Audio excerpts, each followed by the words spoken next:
That's her right there yelling, "Who can guard Tessa?" And look at somebody raise their hand. And the answer for most of the game was Nobody. Who can guard Tessa? Who can guard Tessa? Who can guard Tessa? Who can guard Tessa? Who can guard Tessa? Can guard Tessa? Hey, nobody.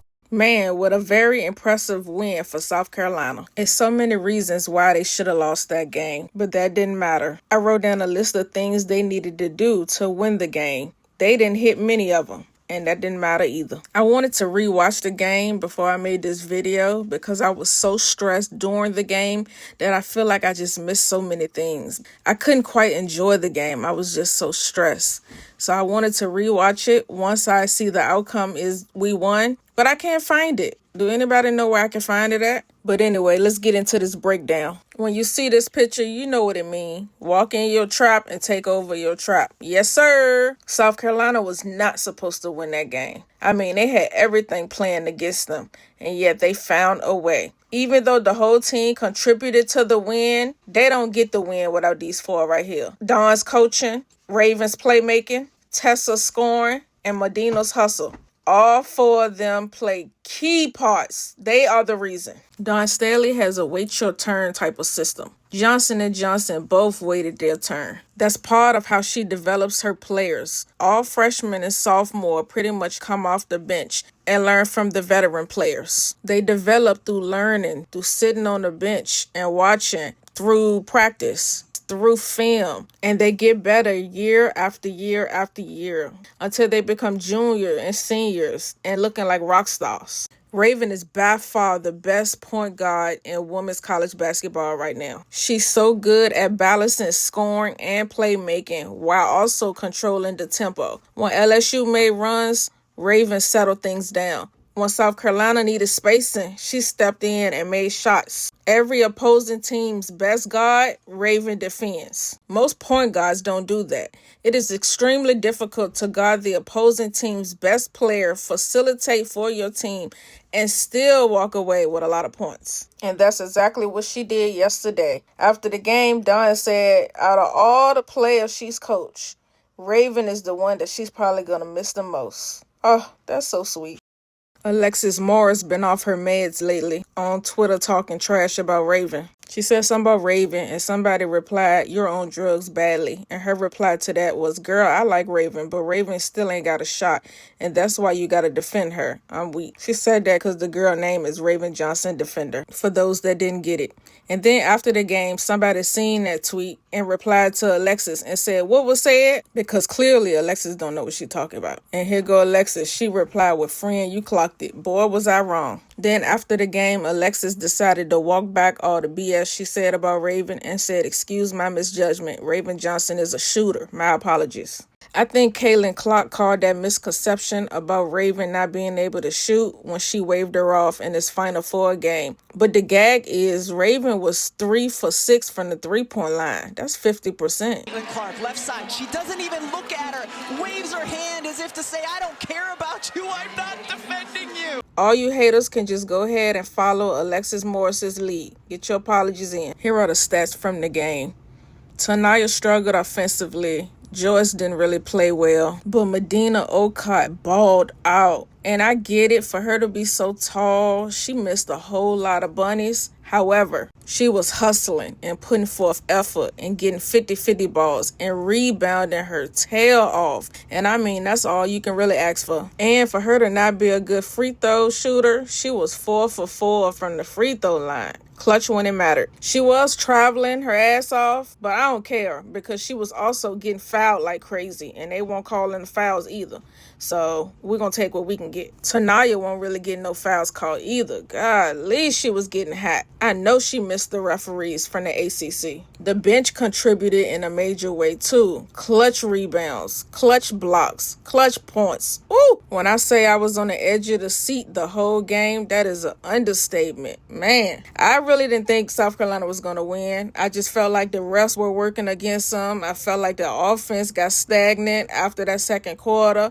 I felt like it was hard to get a rebound. They was having trouble making a layup in the first half. They could barely get a stop. Every time LSU would shoot that first half, they would score. But South Carolina always found a way. They withstood all the runs. They didn't get rattled. They never let the game get out of hand. It was just so impressive to watch. It boils down to Kim Mulkey just plain out got out-coached. I know that Coach Staley wants to play through her bigs. So I seen that Coach Mulkey had her players packing the paint to slow Joyce and the other bigs down. So what did South Carolina do to stay in the game? Let the shooter shoot. And sometimes the best defense is more offense. And that's especially what happened in that first half. After the first quarter, South Carolina was down 5. And by halftime, South Carolina was up 1. Johnson & Johnson hit 7 3-pointers. And then South Carolina just kept scoring more each quarter. They were up 5 points after the third and up 7 points when the game was over. A few takeaways about LSU. This game was on Coach Mulkey. I think LSU needs to improve on their high-pressure habits. To win games like this, you have to take from your non-conference game experiences. South Carolina playing the top schools in the non-conference schedule, opposed to LSU, who are playing vacation Bible schools in their non-conference schedule. Those are the type of games that prepare you for this. LSU had the momentum in the first quarter. They ended the quarter up 5. And then they never took the lead again, if I'm remembering correctly. I just feel like they had bad shot selection. They looked confused I was confused half the time. I don't understand what they was running out there. I was trying to figure out, why is Michaela so quiet? Where's Jada? Flaujae, I didn't see her in the third quarter. What happened to Zakiya? She was playing good in the first half, and then I feel like we never saw her again. Flaujae Johnson was impactful in the first half. She seemed to have limited minutes in the second half. Was she hurt? Is there? No, just a decision I went with. But I do appreciate you asking that, because that's one of the things I think about as a coach. Should I have given her, some minutes there? That's so strange to me, because if the girl was so impactful in the first half, what happened? As soon as Milaysia get in, she's throwing the ball to South Carolina players. And I mean, she did it a few times. Right after I finish this video, I'm going to make one just for her. So I'm not going to talk about her much in this one. But I do want to talk about this.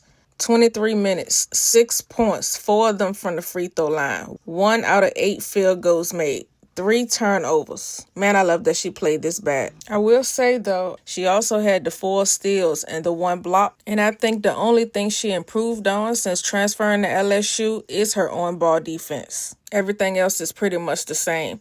And I do understand that all her numbers is up. Points, steals, blocks, rebounds, everything is up, even turnovers. But that has a lot to do with the non-conference schedule. If they playing 10, 15 different vacation Bible schools and scoring 100 points total to 6, 7, 8 games in a row to those weak schools, of course her numbers is going to be up. That's why I think the LSU arena posting this graphic was so tacky and disingenuous. Okay, you wanted South Carolina fans and South Carolina players and coaches to see that her numbers was up. Okay, but that doesn't tell the real story. And no one is stupid. We all understand why her numbers is up. But anyway, I thought Bella Hines came in and gave quality minutes. Even though she was fouling Tessa, she was guarding her pretty good, and she made some key buckets. I was very shocked to know that she don't get much playing time. But apparently that's about to change now. Coach, you brought in Bella Hines kind of in that third quarter to bring a spark. What did you see from her in that I saw a kid that I need to play more. She needs to take away some of the minutes of some of them, because she got out there and guarded Tessa. She wasn't afraid to bow up to her. She made shots. She had a lot of energy and effort, and she has my respect. Who minutes she finna take? Let's chat about Flaujae, because she hooped. Flaujae put it all out there yesterday. She missed some key shots. She missed some key free throws, but she tried her best. I think LSU is at their best when Flaujae played like she did last night. You can tell she wanted to win this game bad, too. I know she tired of South Carolina beating her, especially when most of these players went to LSU to beat South Carolina. That might not be the primary thought, but I know it's an underlying thought, because a lot of real good players end up not choosing the top teams. They go to a team with hopes of beating the top team. Let's listen to Coach Mulkey from 2 years ago. Ask them in the locker room, raise your hand if you've ever beaten South Carolina in your career. None of them raise their hand. Now here it is 2 years later and they still can't raise their hand. LSU really crapped the bed yesterday. This was their game to win for a number of reasons. Number one, they had a very hostile environment on their side. That 6 man, that crowd. If nothing else put them over the edge, that was supposed to. Number two, they had a week to prepare on the exact court they're playing South Carolina on. Number three, they had pretty much a full roster. South Carolina was missing some key pieces. I mean, the only backup guards they had were freshmen. They have a sophomore big in Joyce and a brand new big in Olcott, both of which would usually be coming off the bench. But because South Carolina lost Ashlyn Watkins and Chloe Kitts, Joyce and Medina are forced to start. Nobody on LSU wanted that win more than these 4 right here. I know Coach Monkey is tired of Coach Staley winning. I know Flaujae wanted to beat South Carolina before she left. I know Milaysia wanted to beat South Carolina because she transferred to LSU from South Carolina. I know Michaela wanted to get this win because she hasn't had a chance to beat them yet, and I was seeing her talk slick on the court too. This team has something to prove when it comes to South Carolina, and they wasn't able to prove it. That's why they were so emotional after the game. I know they hurt and mad and pissed. But oh well, better luck next time. Maybe you'll get another crack at it this season. And your best bet is to hope you do as well, because next season, South Carolina going to be so much better and it's going to be so much harder. This tweet was so on point. No McDaniel, no Tack, no Kitts, no Watkins. Joyce fouled out. On the road, sold out. Big foul disparity. Did not matter. We found a way. That's what champions do. Somebody once said, you already know, big dubs, LSU, who? You already know big dubs, LSU, who we are.